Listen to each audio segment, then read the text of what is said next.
The most difficult week for the bettors in NFL preseason is Week 4, as the starters for the teams usually don't play much. The results in Week 4 can be unpredictable, so the odds makers are cautious with the NFL betting lines. The big TV networks also pretty much avoid the week's action, with only the NFL Network televising any of the games. All of the Week 4 NFL preseason action is usually played on a Thursday, and that is the case again in 2015, with all of the games on Thursday, September 3rd.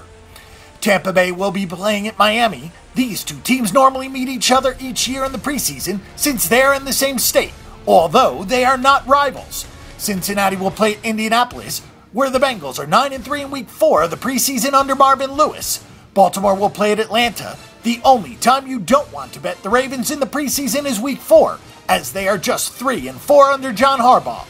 New Orleans will play at Green Bay. The Saints are just 1-8 under Sean Payton in Week 4. Philadelphia at the New York Jets. The Eagles are 1-1 in Week 4 under Chip Kelly. Jacksonville at Washington. The Redskins won in Week 4 under Jay Gruden last season. Carolina at Pittsburgh. The Steelers are 6-2 in Week 4 under Mike Tomlin. Buffalo at Detroit. Rex Ryan teams are just 3-3 in Week 4 of the preseason. New York Giants at New England. Coughlin's teams are 7-4 in Week 4 of the preseason. Cleveland at Chicago. John Fox teams are 6-7 in Week 4. Houston at Dallas. The Cowboys are just 1-3 in Week 4 under Jason Garrett. Minnesota at Tennessee. The Vikings won in Week 4 of the preseason last year under Mike Zimmer. Kansas City at St. Louis. Andy Reid's teams are just 5-11 in Week 4. Arizona at Denver. Bruce Arians' teams are 1-1 in Week 4 in the preseason.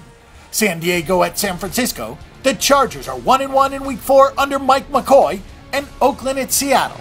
Pete Carroll's teams are 3-2 in Week 4 of the preseason. The final week of the preseason is very unpredictable, and underdogs have been no better than favorites. It is very tough to get a feel for playing time and rotation. Home teams are at least worth a look, as road teams are just trying to stay healthy and get back home. The key to getting information is to read the hometown newspapers of the NFL teams. Playing time is critical to consider in Week 4, so listen to everything the head coach has to say.